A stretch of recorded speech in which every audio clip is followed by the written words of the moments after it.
let's get started. So tonight we don't say good evening, we say good Halloween. All right, so we are here for another lecture as part of the programs for our 75th anniversary. And of course, as you know, the reason you are here is for Mr. John Tsang, a very distinguished citizen of Hong Kong. Let's put it that way. So I'd like to introduce him in two ways. First of all, I would just read his bio. I'll do it fast. I think the interesting part is yet to come. So born and raised in Hong Kong, Chang immigrated to the United States when he was a Form 2 student. I learned that, what Form 2 means.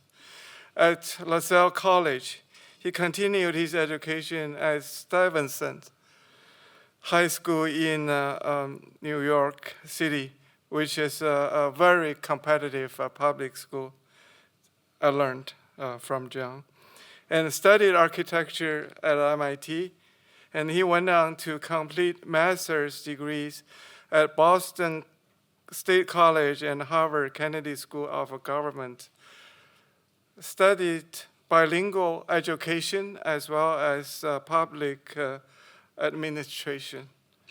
And John returned to work as an administrative officer in the Hong Kong government in 1982. He took up a number of posts, actually quite a few, relating to commerce and finance. In 2007, he became the financial secretary, where he served until 2017 and for 10 years. He ran for the post of chief executive and lost.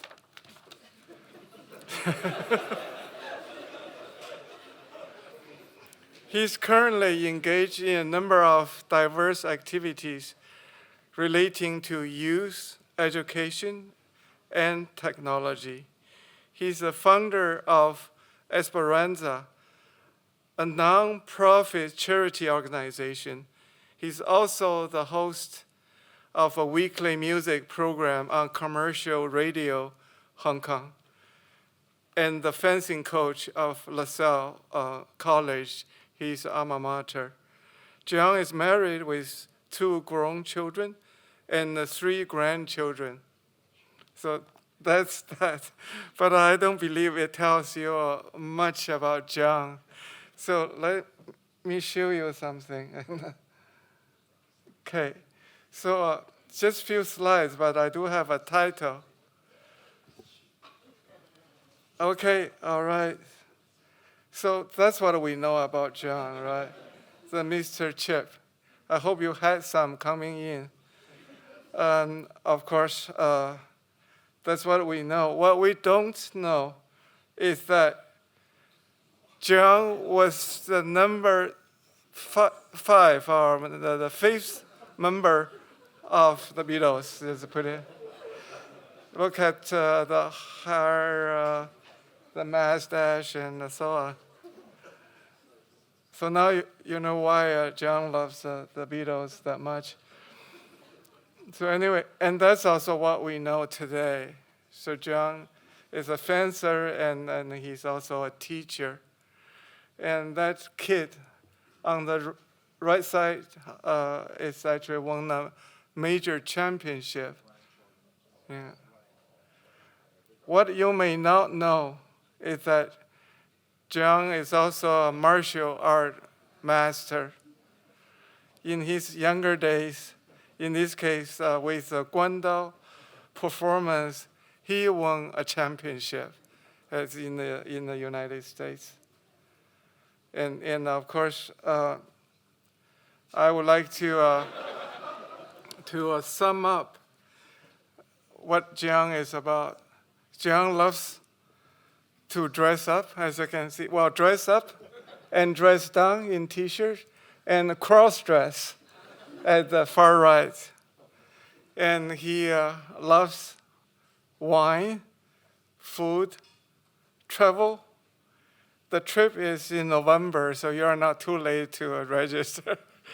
I'm just trying to promote your trip. And also, of course, movie and actually art. He loves graphics. And then finally, probably more important, John loves life. So that's the John Tsang we all love and then we all know.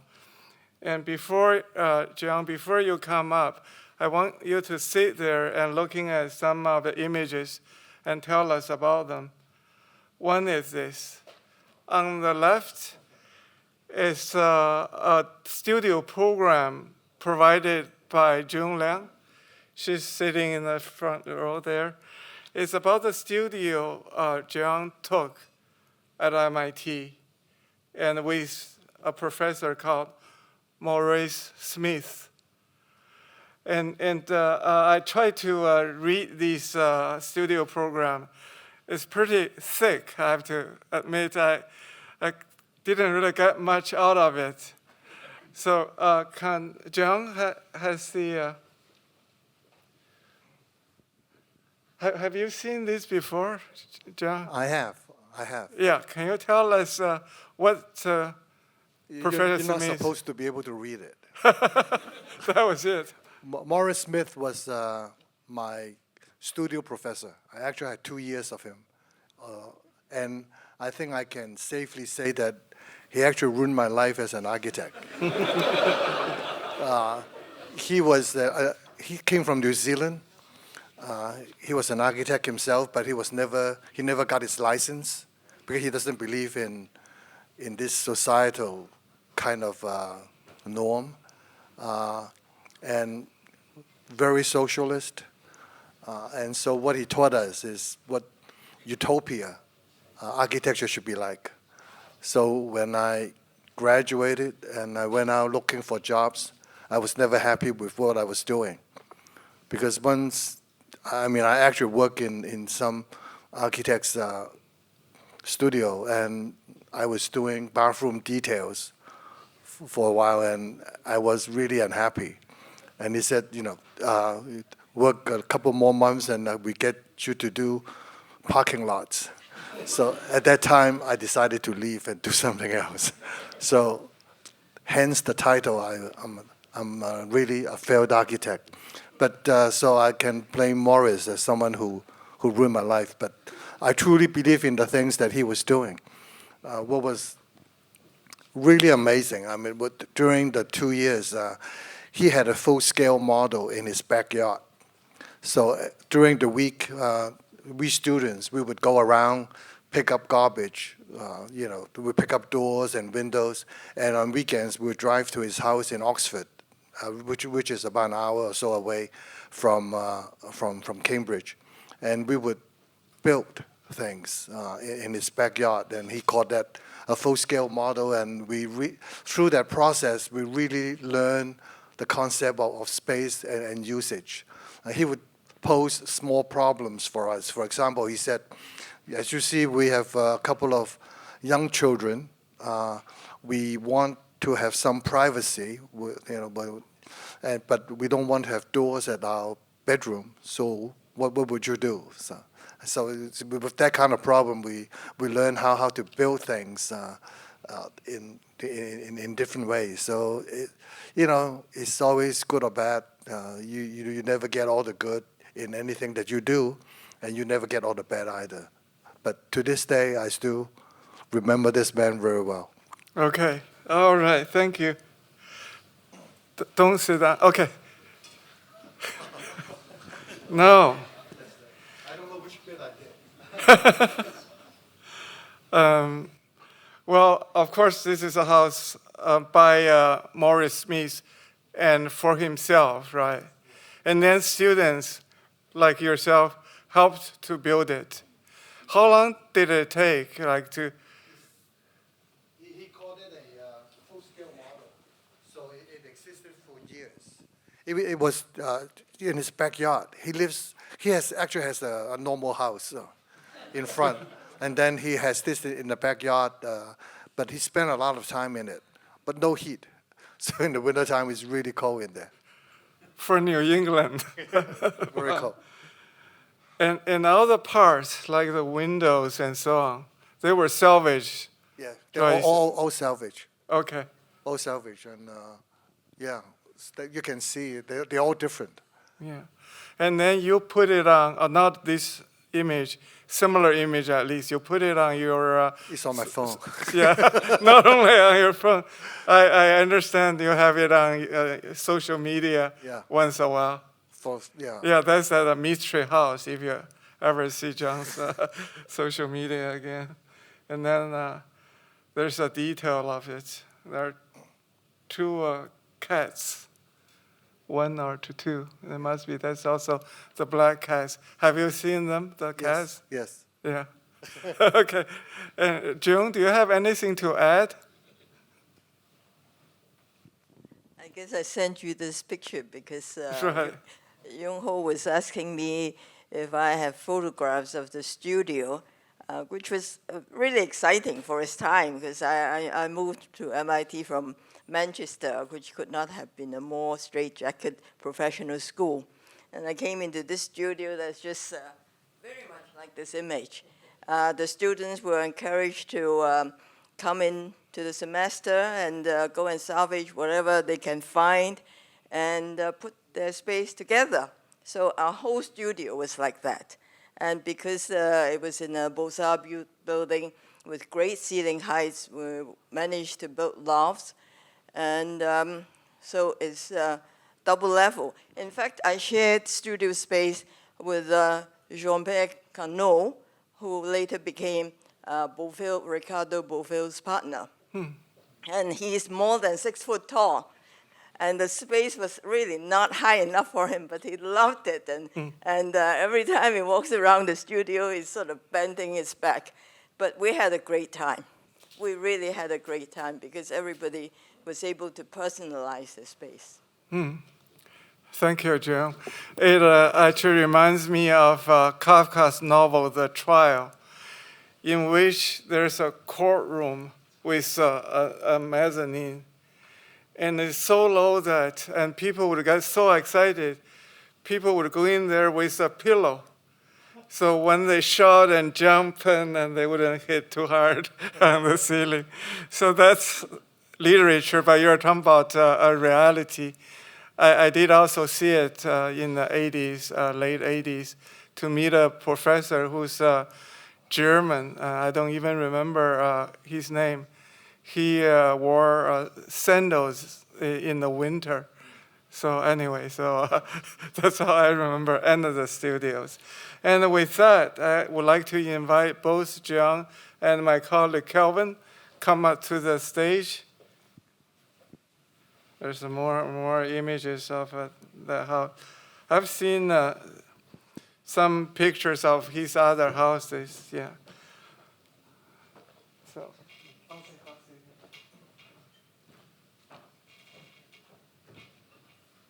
So let's continue this conversation. As we all know, John studied architecture. He mentioned a bit why he was, or rather how he was destroyed by his professor. I never got to meet Professor Smith. So I was there, and when he retired, he never came to school, and he really had a bad reputation. So I was planning to go, and then my colleagues say, "Probably don't bother. He's not going to talk to me." But actually, I regret. But however, moving on from there, you worked for a number. You had your own company, right, firm for a while. Could you please share that experience? Yeah. Well, after I have that experience doing bathroom details and parking lots, I still wanted to do architecture because that is something that I really enjoyed, and that was something that I have always wanted to be. So I pair up with a classmate from MIT, and we formed a construction company, kind of doing contracting in the New England area. What's the name of We it? don't have a name. We don't. Because we were not licensed. We were not licensed, and we did everything. We did everything. I mean, as a college student, you really don't know how to really build things. When we make big drawings, we just make lines. Those are just lines, and they didn't mean a lot. But when you started building, I mean, every line means so much. So when I was doing contracting, I actually I went out and bought a book to learn how to do plumbing, how to do electrical things, how to hang a door, a window, how to do insulation. I learned all from the book, and with a lot of failures, we did quite a few jobs, but we really couldn't make a living. We hardly broke even.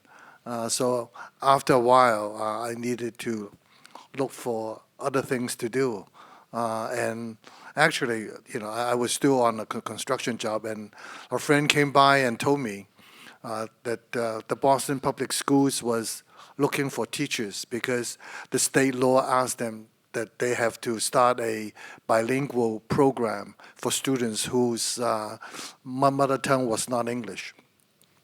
So I said, yeah, I'm still on the job, but I could probably go on Friday afternoon after I finish. And he said Friday was the last day. So right after I finished my job, I drove over to the public schools, and in my overalls, a hammer hanging, the spanner, the tape, and all of that. Everything was dirty and so forth. So I went up to the public schools, and all the other candidates were in suits and ties, and so but I had a good interview with the director of bilingual education, and I got a job, and they said can start on Monday if you want to. And so, but I started later, and I had a very enjoyable year. My first year in the Boston schools, I taught in a middle school because it was a small class of about 20 or so. So I had a small class. Then it was like 7th grade to the 9th grade, all in the same class. So I had to do a lot, make up my own curriculum for them because they didn't have a curriculum per se. So, and then they really liked my curriculum, and the next year they asked me to become the coordinator of bilingual curriculum development, which was good for me because the salary was like 4 times more than what I was making in the first year. So that was quite good, and I did that for a few years in the Boston schools. So bilingual meaning English and Chinese? No.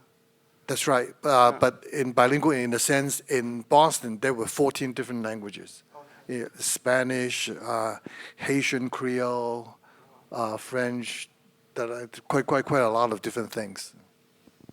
And then how did you move from education to finance and governance?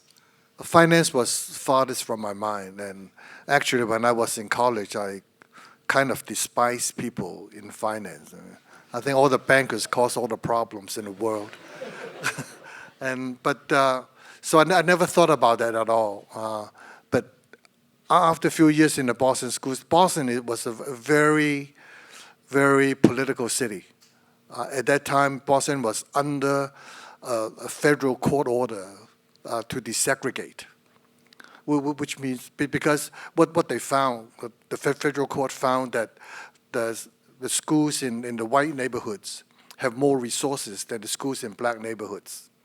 But the judge, what he ordered was kind of strange. What he did was then, to make things even, he would bus students from the white neighborhood to the black neighborhood, and students from the black neighborhood to the white neighborhood. So that caused a lot of problems, quite a lot. So, but for us Asians, so we're sort of in the middle, and everybody was trying to to bring in Asians to their schools, because they would sort of balance out everything else. So we did that for a while, but and we had a very good superintendent for a while, who was at that time, for a while, he was the chancellor of University of Massachusetts, which was one of the largest institutions, state universities, and he was one of the friends of politicians, and they wanted him to be the Secretary for Education, and so he wanted to get him some experience in a public school system. So he sort of strong-armed the school committee and got him in. And as soon as that politician got into problem, he was fired. And then so the school, it changed back to a very traditional way. And I wasn't very happy with that. And I thought maybe I'll take a break. And I applied to Harvard, and I got into the Kennedy School. And I spent a year there studying public administration. And then serendipity hits, and at that time, it was the first time that Hong Kong sent somebody to study in the U.S. Before that, all the Hong Kong administrative officers, sort of the mid-career people, they went to the UK. And that was the first year they sent someone from Hong Kong to the Kennedy School, and that was Donald Chang, who later became the chief executive in Hong Kong. And so, same surname, our kids about the same age, so we got along quite well. And he asked me, maybe you would be interested to try out to become an administrative officer. And the test was sort of in 2-3 parts. You have to take a written exam. He provided that, and then they sent somebody for those who passed the written exam to come in from Hong Kong to Boston to give us the oral test, and then there was the group discussion, sort of all of that. And as a result, I came back to Hong Kong in 1982 and became an administrative officer. But I was a mature administrative officer because in my batch, I was on average older than the other batchmates by about a decade. But it was quite enjoyable, and the civil service branch at that time, they knew that I had experience in building, in architecture, city planning, as well as education.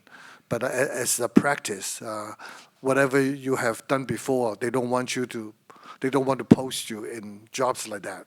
So decided that I would be good in finance and commerce.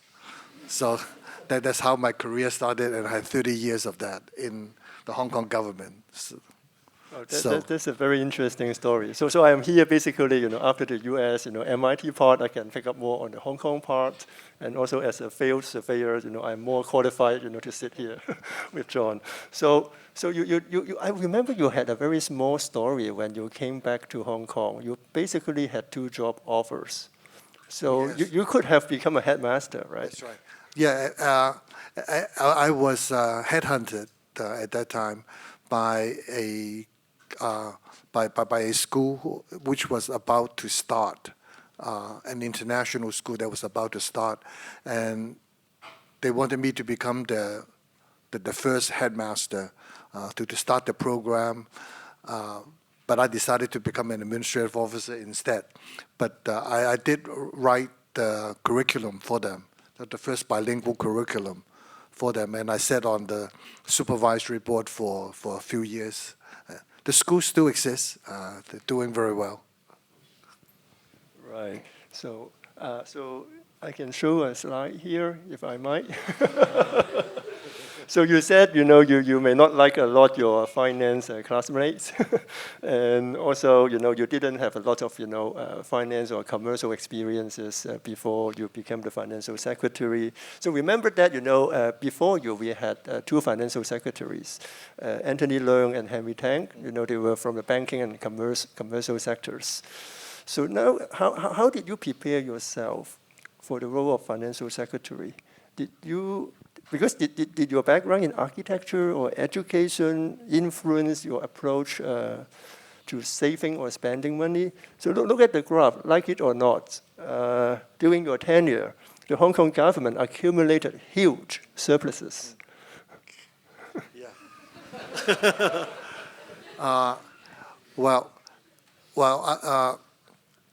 I have to learn a lot quickly.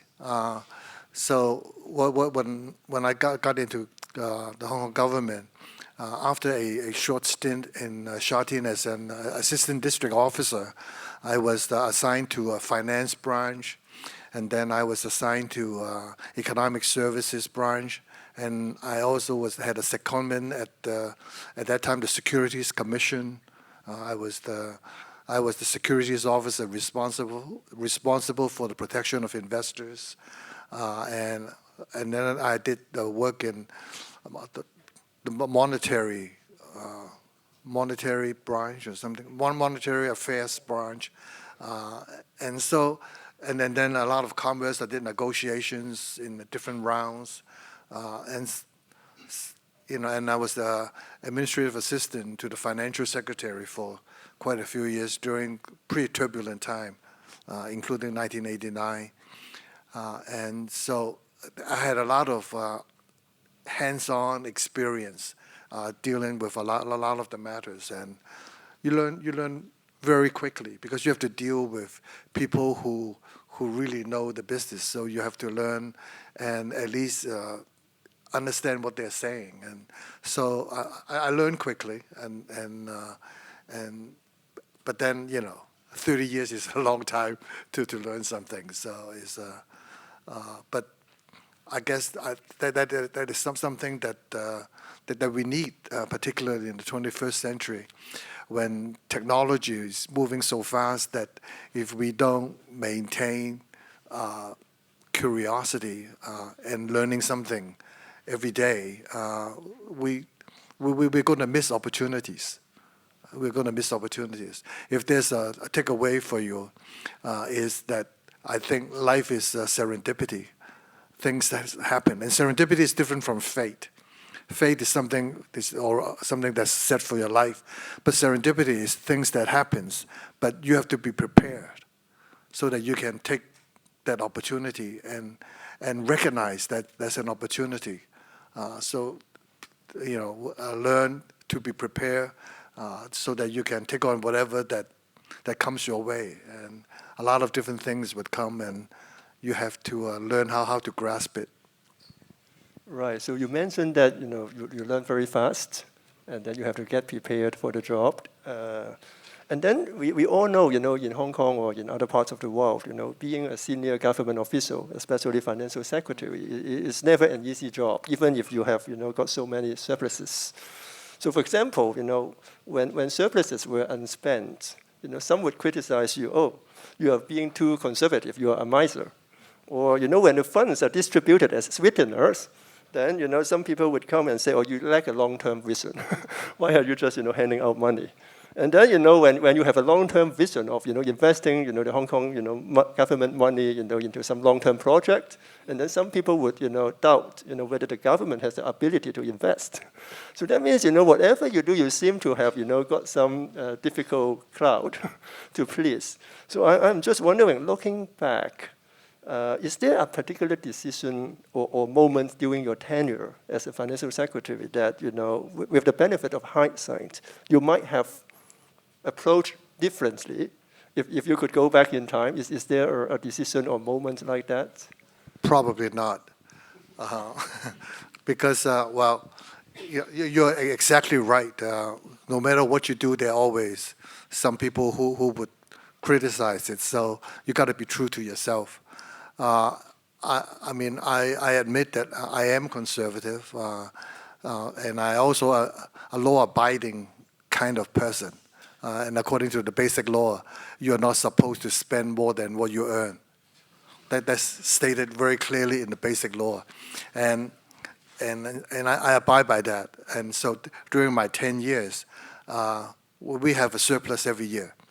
But on average, I don't think a lot of people recognize that, is that my budget increased on average over my 10 years about 10% per year. So every year we have a 10% increase in expenditure. I have a surplus, and then we still keep lowering taxes.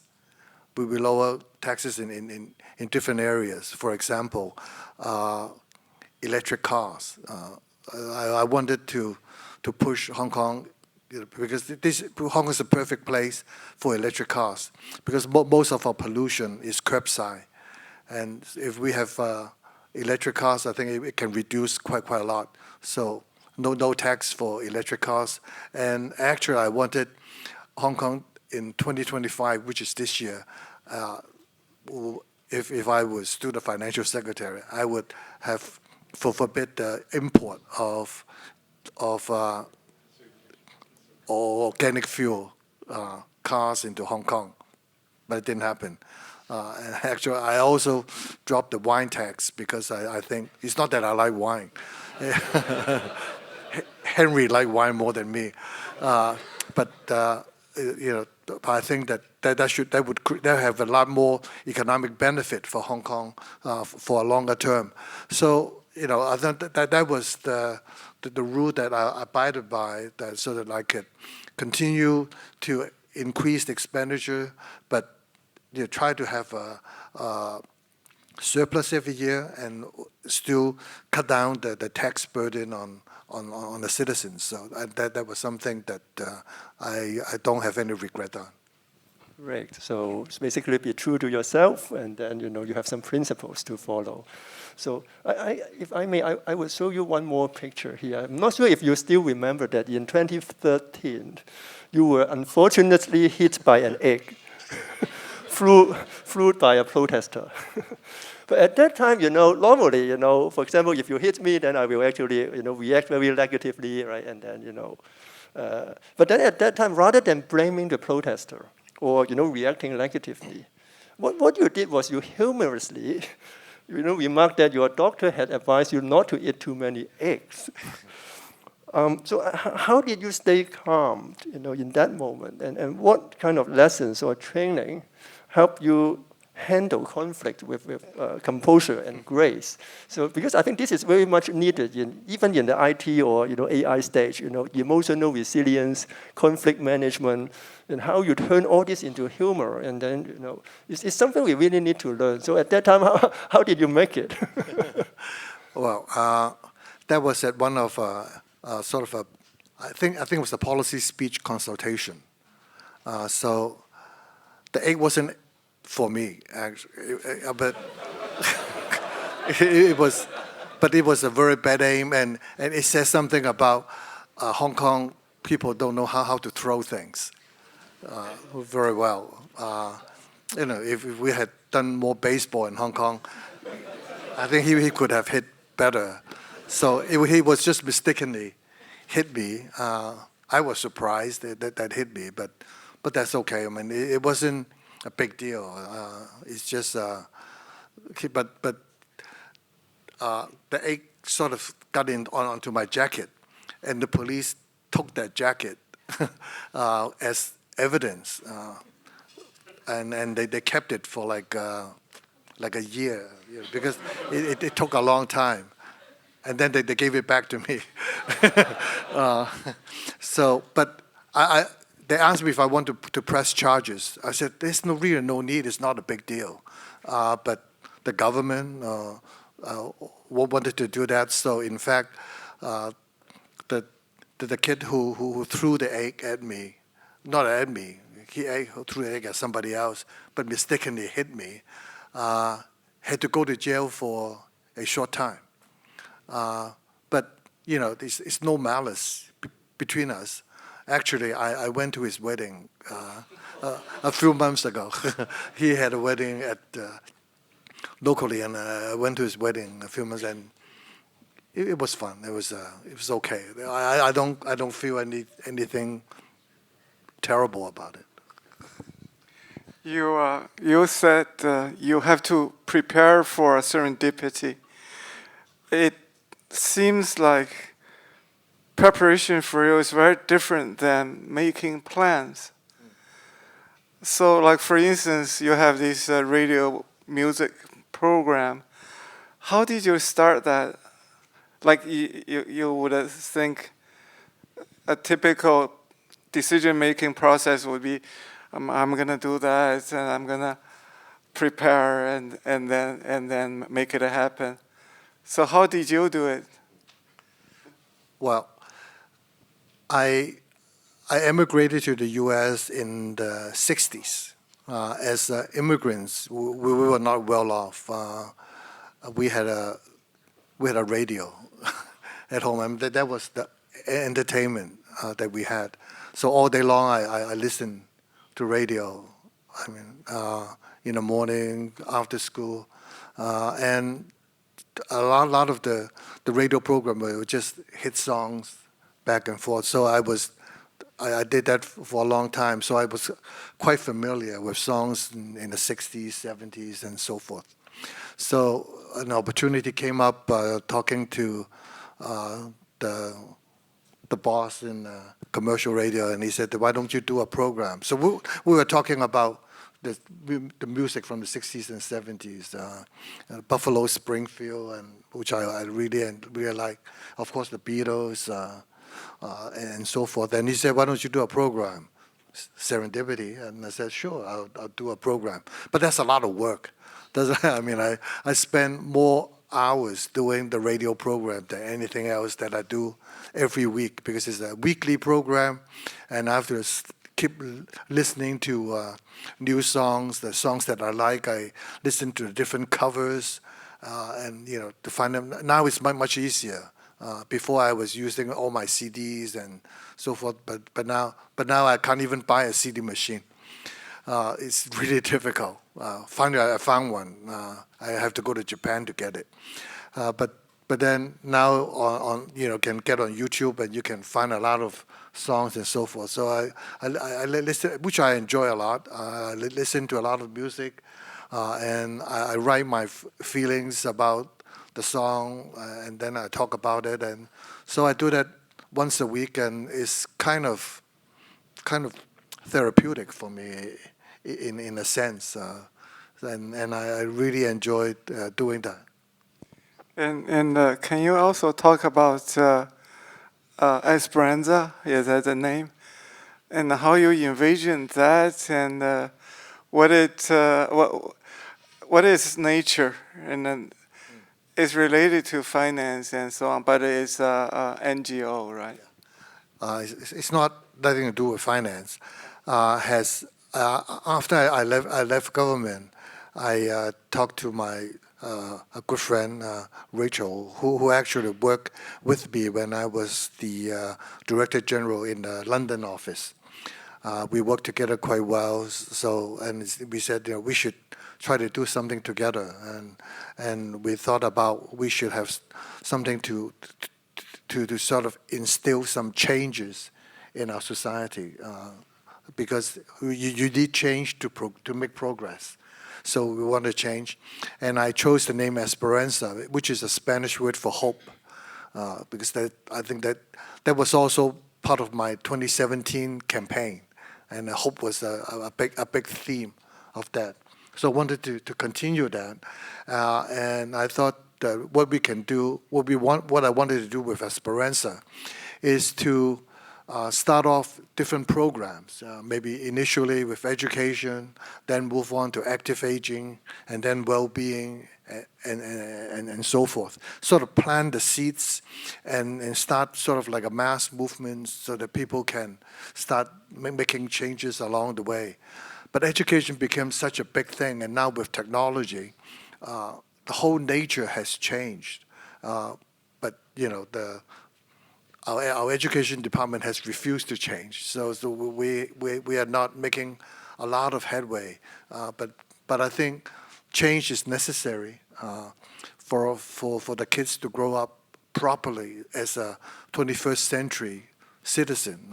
CK is also a member of the board of Esperanza, so he helps out giving us some really out-of-the-box views. And I think that's the kind of thinking that we need today. Okay, thank you very much. And of course, I'd like to ask you about your fencing coach career as well, so that we get a full picture of your day, basically. No, you're asking about all the fun things that I enjoy doing. Actually, I've always enjoyed fencing. I first knew about fencing when I was at LaSalle College, and after school I would watch the higher form students, watch them practice, and I thought that was the coolest thing ever. I mean, the uniform, the way they move around, and so I just sort of fell in love with it. Didn't do much when I was in LaSalle College, because too young, you don't get around to it. But when I went to New York City, I went to Stuyvesant High School, and Stuyvesant High School, we were sort of the city champs for many years. So they always produce some really good students. But the interesting thing was that the coach was one of our gym teachers, and he doesn't know how to fence, but he knows how to condition you. So we were really well conditioned. We have we developed a very strong core, all of us. And then he sent us to take lessons around the city, to different places. And so the students got really good at it. And many of my teammates, they got full scholarships to great universities, Columbia, NYU, because those schools, they were always recruiting. And schools like Notre Dame and so forth, Duke, they have like 9 full scholarships every year. And I remember when I was in college, I used to fence some student. I remember one particular student from NYU who came from Russia and didn't speak a word of English. But he was able to, he got a full scholarship to go there. So I also fenced at MIT, and after I graduated, my old coach asked me if I wanted to be his assistant, and I said, great. I mean, doing something that I love so much and get paid for it, that was perfect. So I coached at MIT for a few years until I came back, and I wanted to continue that. So I went to talk to the headmaster of LaSalle College, which was my alma mater. I went to primary school and then up to Form 2 there. And I was talking to him. There was Brother Alphonsus at that time. He said, I told him, I went to see one of the matches that LaSalle took part in, and they really sucked. They were so bad. And I said, I can do something and train the students and make them great again, like Maga, right? I make LaSalle great again. And he said, yeah, sure. So I went in, and actually after a year or so, we would get back to the sort of the first and second in the city. Competition is always a DBS. Yeah. So, but we did good. So I have continued that since the 80s. Every Saturday I would go there if I'm in Hong Kong, and continue to this day. I still go to LaSalle every Saturday and teach fencing. So one radio show every week as well, right? Okay, so I just wanted to get the whole picture of John's life today. So what I heard, actually, if I can summarize for you, you actually, when you say prepare, it seems that you just keep your mind and heart open. So when the opportunity comes, the opportunity often is something that you like or you love, and then you wouldn't miss it. Because I'm thinking, we don't have children, I have to admit. So and our friends and schools, they would prepare the kids almost the other way around. Don't develop any interest in anything. You follow this very strict kind of a path. You learn this. Doesn't matter if you like to play piano, right? And then you learn music a bit. You learn maybe art a bit. You do something athletic. You earn certain scores. go to a certain college, get married at a certain age. It goes on, and plan to have a number of children, and so on. I don't know. I'm probably exaggerate a little bit. But that kind of education, for me, just miss out one big thing, of course, which is creativity. And prepare people not to really, never probably would be able to figure out who one is to that extent. So anyway, just a comment. Yeah. So I think otherwise, I think it's easy to see you just kind of doing a bit of that and this, but I think there's something very wholesome behind it, as if I may just use the word humanity.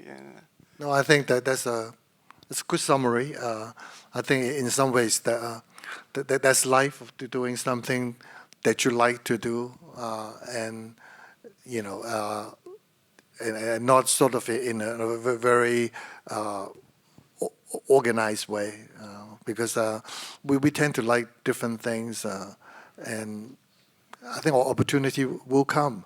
Now we live longer and longer, on average, over 80 years. That means half, on average, is 80. That means half of us live beyond 80 to much older. So, I mean, between now and the end of life, there's still a lot of time. So you really need to learn things and do things that you enjoy, and develop different interests in all that. There's so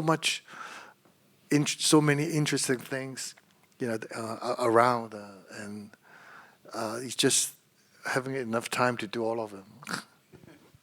Well, thank you very much, John. Now we would like to open to the floor. Well, okay. All right. Okay, let's start from you, please. Yeah. I think the traditional image of the government officials in Hong Kong is most likely that they study social sciences or like government in University of Hong Kong, and they join government afterwards. How do you will your different track of life and of your colleagues during your long time like government career? And how do you think they have different image of you, or if you like have the difficulties of blending after you join the government? Yeah, I think they do have a different image. I was the only person coming at that time. I was the only person coming from an American university, so I came back as the only non-European expatriate, right? And that was quite something. And I was much older than my contemporaries. I was at least about 10 years older. And actually, many of them are already retired too. So it was quite different.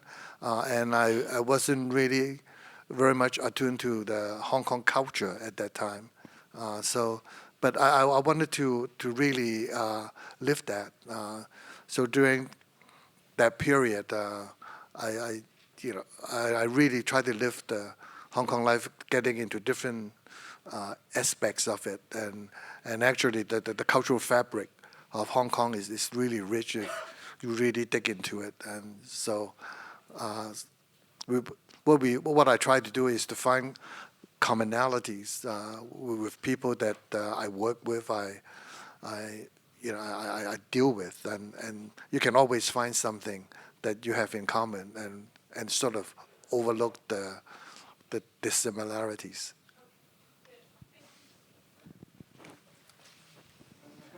I thank you, Mr. Tsang. My name is Lennon. Put your name and my name together will be John Lennon. I enjoy your talk very much.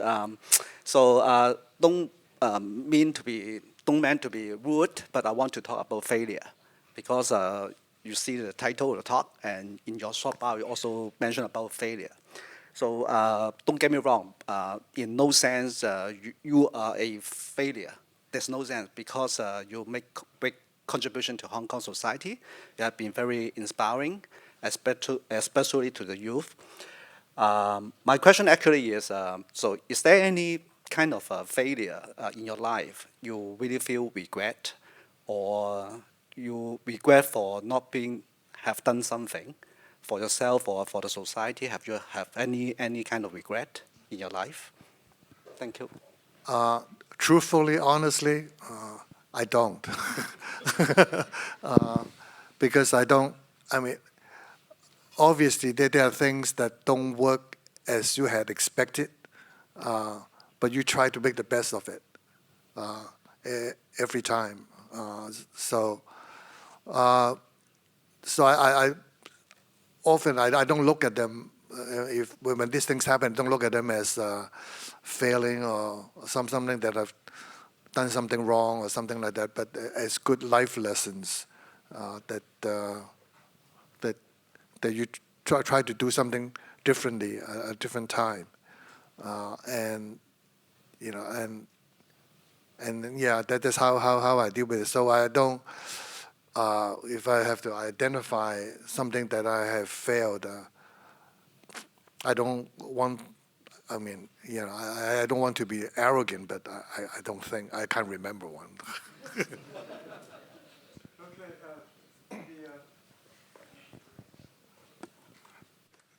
So are you a student of architecture? Yes. Yeah, what year? Right? I'm year 2 student. Okay, all right. Hi. Hello. My name is Daniel, and yeah, thank you for your talk. A question I would like to ask is, first of all, like even though you've left the field of architecture, I still feel that you have a really deep love for it.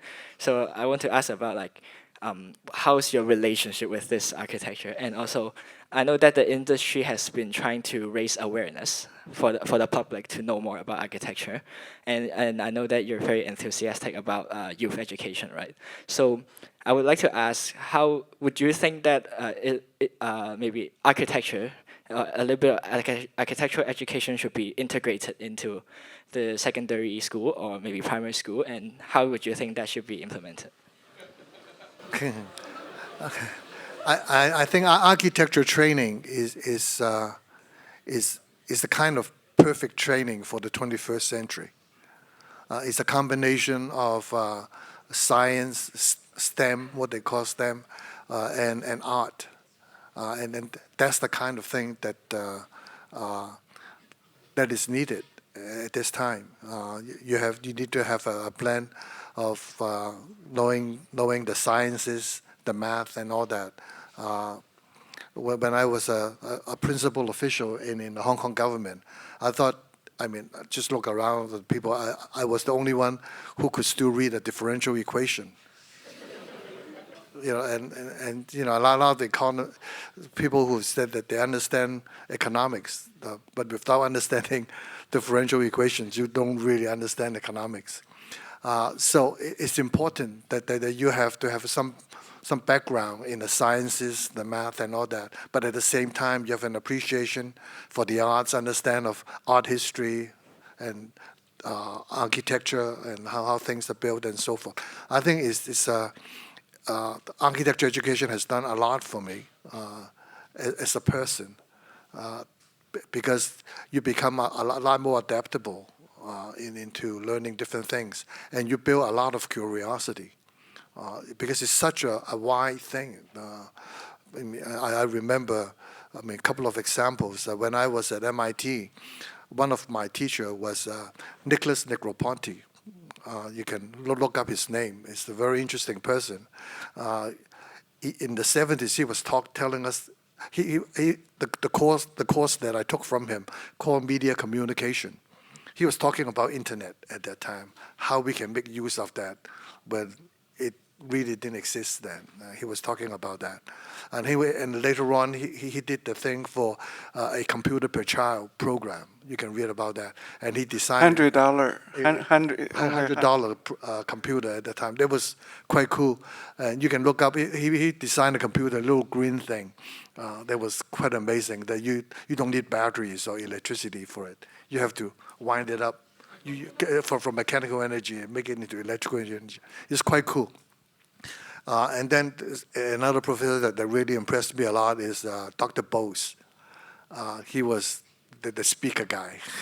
He was, I took his course in acoustics. As an architect, you take a lot of different courses, develop different interests. And as an MIT person, it's important that you combine mind and hand.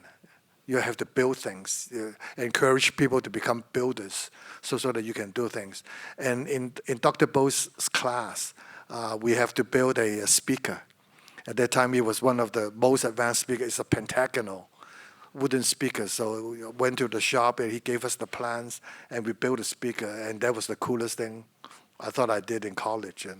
And so, yeah, I think architecture education is definitely good. And I think we using that as a theme, as a basis to teach kids from a young age, I think definitely could be a good curriculum.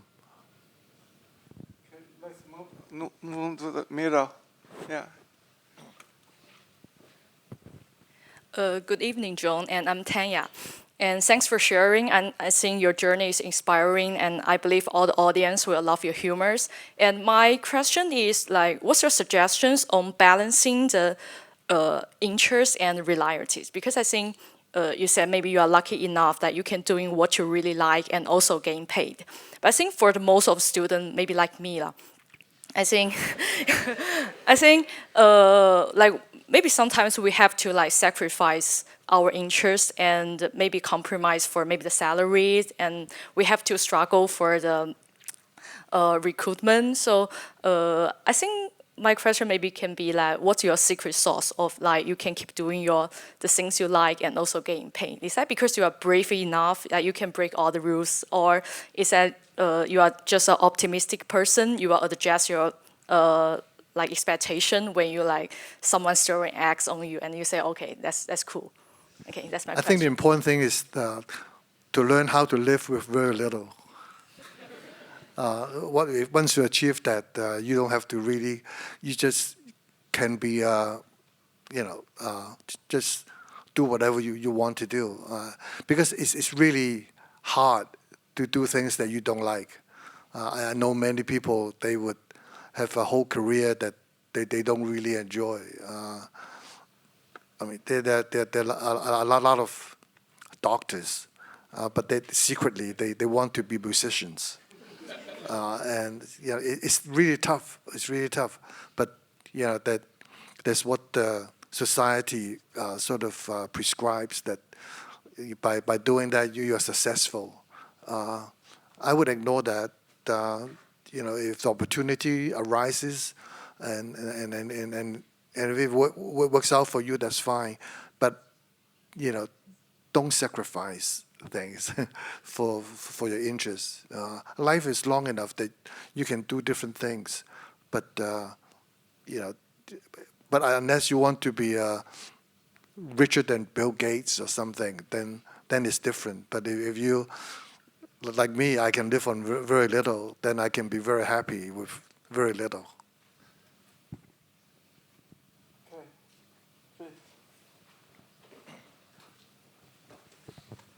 Thank you for the talk, Mr. Chang.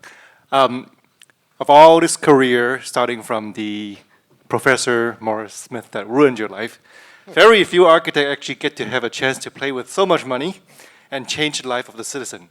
What about that utopian vision that was planted in your head have you exercised in Hong Kong? Try to. Always wanted to, but utopia may not be a good place to live in. Even now with a lot of the program, put it this another way. After I left government in 2017, I had a year of sanitization. So that year I did a lot of thinking on my own, and I said, what I'm going to do for the rest of my time here. And after a while, I came up, that I wanted to have 3 criteria, whatever I'm doing. One is I want to work with young people. I've always enjoyed working with young people, even teaching at LaSalle College, I get a chance to talk to young people, and I enjoy that very much. Work with young people, and that is the future. That's important.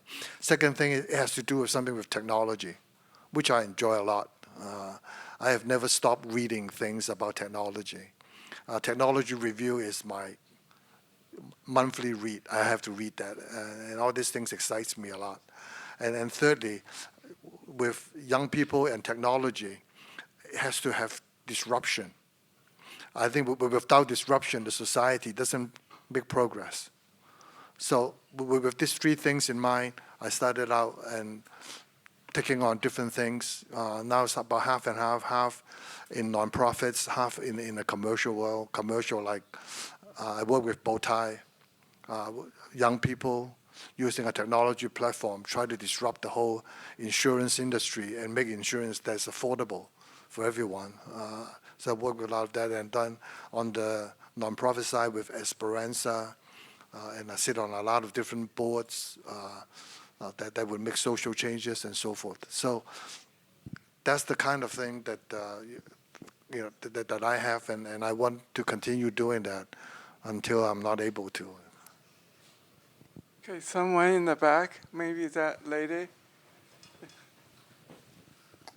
Good evening, Mr. Tsang. I'm teaching a Common Core course at Hong Kong U. I've got two questions for you. One is actually asking on behalf of the journalism professor, Professor Chang. She can't make it tonight, but I've been texting her. The question she's asking is, what are the best lessons learned in your decades of work in government? And the other questions I've been discussing with Professor Chang is, what are your insights of the bland nature of the grand buildings in Hong Kong, such as the Cultural Center or the Central Library? Did you try to make any influence while you were serving in the government? I'll start with the second question, which is more interesting to me. I think the Cultural Center as well as that library are really terrible things. I mean, every time I go by the library, I wanted to laugh. I mean, it shouldn't be like that. I mean, how much money do you have spent? And for the Cultural Center, I think it would be a great place for people to do skateboarding.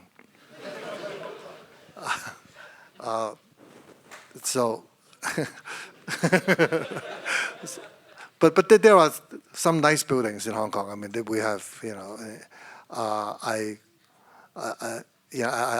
like quite a few buildings in Central. A lot of the Norman Foster things I like a lot.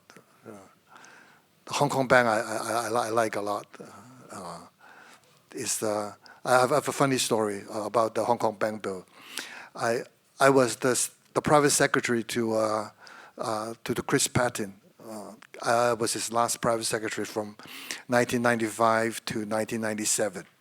At that time, we hosted quite a few royalties, and one time Princess Margaret came, and I was showing her around, and from Government House, you look out and you look at the Hong Kong Bank, which was a Norman Foster creation, and the princess said, "That looks like the back of a refrigerator." And so I asked her, "What do you know about back of refrigerators?" But just a funny joke. Okay. Any questions from this side? Okay, and then you. Okay, so. Thank you so much, Mr. Tsang. I think after today, everyone want to be a fellow architects because you are the best role model. But back to reality, I think recently we have a lot, like in terms of the construction industry, we have a lot of bad news, like people getting salary cut, a lot of like non-pay leave, forced to be. So what's your advice in the industry about the architect's future, or what is your gut feeling about the architect's future? I think in some ways I see, I mean, it's not just in the construction industry, but also in a lot of the platforms, the Google, Amazon, they are laying off a lot of people. What is happening, I think, is kind of a capital reallocation. I mean, for those platforms, what they're doing is they're sacrificing people so that they can buy more H100s, because the direction is different now. So I think in the construction industry, that is sort of it's really not a symptom, but it's really the result of all of the other things that's happening, so that making so that the whole business environment is so unpredictable. I mean, a lot of the fault should go to the U.S.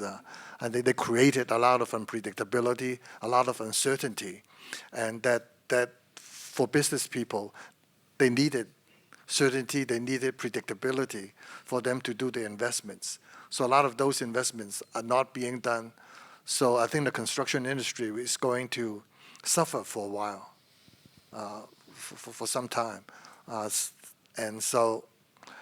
But education is still there. I think for people with an architecture background, I think you have a lot of choices.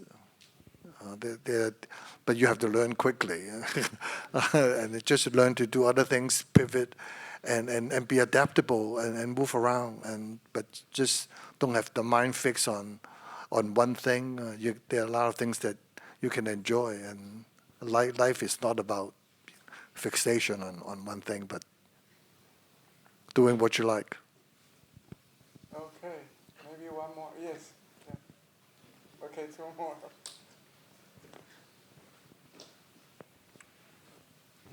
Thank you. Thank you for your sharing on your journey of a failed architect but a very successful architect of your life. So I felt like hearing your story, you have made a lot of pivotal and life-changing decisions of your life. And I was wondering, if I were you at that time or at your age, how would I make those decisions? So my question today is, how do you make decisions? Is that because you understand yourself very well, or you do a lot of due diligence of your future career path, or is there experts or advisors behind you having you to make those decisions? No. We didn't have any of that. None of that, basically. Actually, it's from the heart rather than from the mind, in a way. But I was lucky. I have a very supportive wife who was willing to support me in all the crazy things that I did, that I am doing still. But that's important, to have a good support system in your life, and then you can just choose things that you want to do. And so, yeah, and that has always been the case for me. Okay, well, all right, yeah. Okay, so the blue T-shirt. Okay, so next one. Thank you, John, for the amazing sharing today. Yeah, I also like tech, but from my interest in investing. So Amazon and Google just reported really good quarters. But I'm an architecture student in year 2. So for anyone else as well, what would you recommend if they like both architecture and investing? Thank you. Do both. Just do what your heart tells you to do. And I think that's important. I mean, Amazon, Google, they have good quarters, but they're still laying off people. That's why I am thinking they are reallocating the capital to something else. The priorities are different.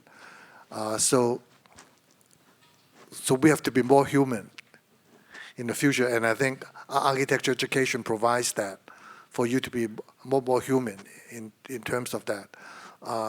As in, with your architect training, if you get into AI prompting, you can probably write a much better prompt than somebody who hasn't got the same background.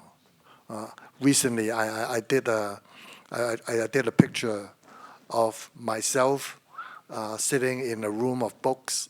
All that I did a 4-page prompt. I wrote a 4-page prompt, and it came out. It's exactly what I like. I'm gonna print it up. So, yeah. Follow your heart.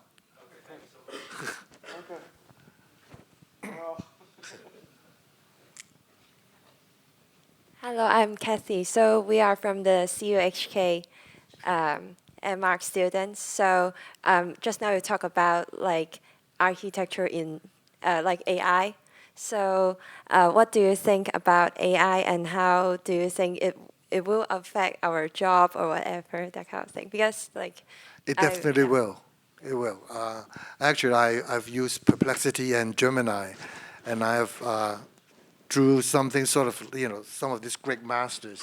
They always have this little picture on a napkin, for so a little sketch, and I give them one of those things and have them come up with something more detailed, more concrete. They can do it. It can really come out. So that's there. And so the problem is that a lot of the firms, they don't need juniors anymore. These are the people who do the groundwork, the research, the analysis, and all of that. But the problem now arises, as we spoke before, is that if without juniors, how are you going to have seniors, right? So we need to find a way to deal with that issue, to grow like that. But it's not AI that's going to take away your job. It's people who know AI who will take away your job. So you have so even as an architect, you're more inclined to do more artsy things, learn about other things.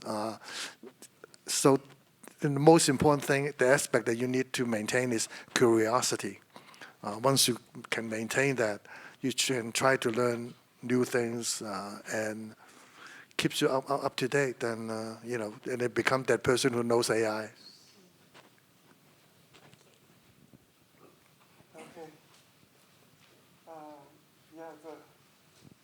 That student in the back here.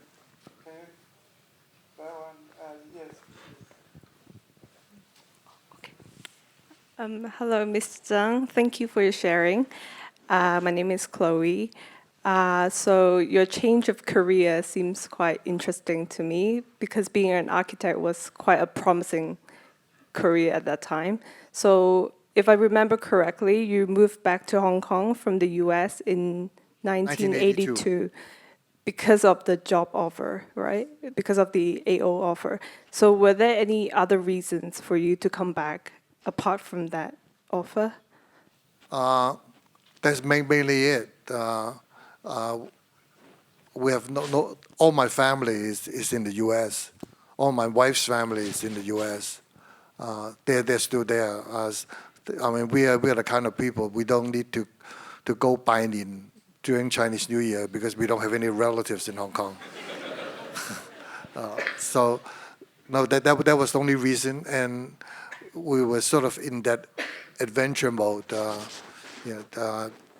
We had two young kids then, and I thought that they can have some Hong Kong, get some education in Chinese. That would be good for them.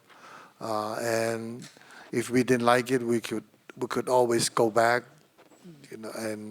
But actually, in the blink, it was 35 years or something now. So yeah, that was the only reason we were there, and it was that we wanted to try that out. But I also thought, at that time, Hong Kong, China, Asia as a whole, it was on the rise. A lot of things were moving in the right direction. It was quite exciting. And for me, it was 1982, was 15 years to 1997. That was something that was quite exciting to me as well. So maybe those are other reasons, but I came back to do that job, even though the job wasn't a really well-paid job at that time. First year AO, it was $8,000 Hong Kong at that time, a month. Supposedly to be quite good, but we have to dig into our savings. Otherwise, we really couldn't maintain it. Okay, please. Okay, two more we should end.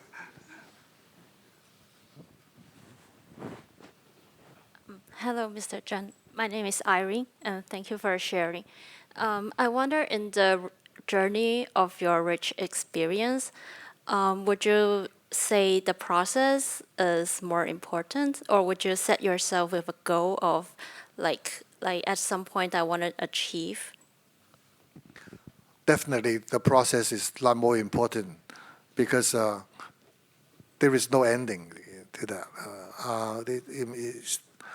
And I think the process is more important than the result. In a way, you have to enjoy the process, and so, yeah, I would tend to be a lot more process oriented in whatever I do, because that is the real thing that you're going through all the time. So I think I always try to think, when I do things, as a process more than what I aim to achieve. If you do every step correctly and properly, it will take you there anyway. Okay. I wonder, in what points that you start to think maybe I should try to go for another direction? Is there? I don't think. Just go with the flow. I really don't. I mean, I'm not a very career-minded type of person, but as the professor said, it's really serendipity, and there are actually opportunities that come up every day, every moment, and if you prepare for it, and if there's something that sort of falls into your lane, you try to grab it as quickly as you can. So I don't have a career plan. I don't plan it out, and I don't make a career plan for my children. I have 2 kids, but they don't do any of the things that I do at all. They don't fence. They don't do martial arts. They don't listen to songs from the 60s. They don't do architecture. It's okay. Okay, the very last one. Wow, there's so many hands. Kelvin, you pick one.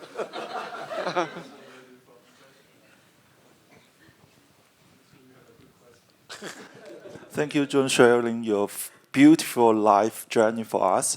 So my question is, you have a different kind of role, like educator, financial security, and fancy coaching, or maybe you could be a successful architect. So what do you like most if you have a different role? So how you think the role in your life could be changed for us to have some reflection for us. Thank you. I like the life it is now. I like where I am now. I don't think I want to change anything. Because it has been an interesting process for me. 70-something odd years.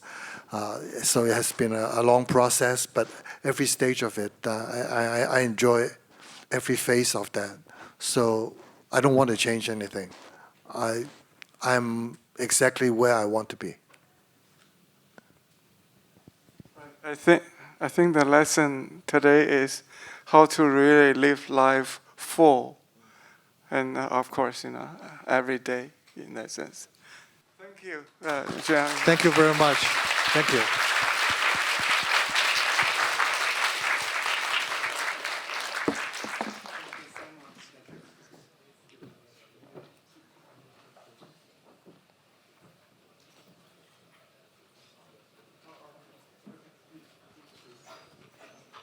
I guess before we leave, I was going to also mention that we have more other events ahead. But I had a little reflection today. There was one young gentleman who didn't get a ticket. He was not waitlisted. He just showed up. He showed up at 5 o'clock. And he waited for an hour and a half.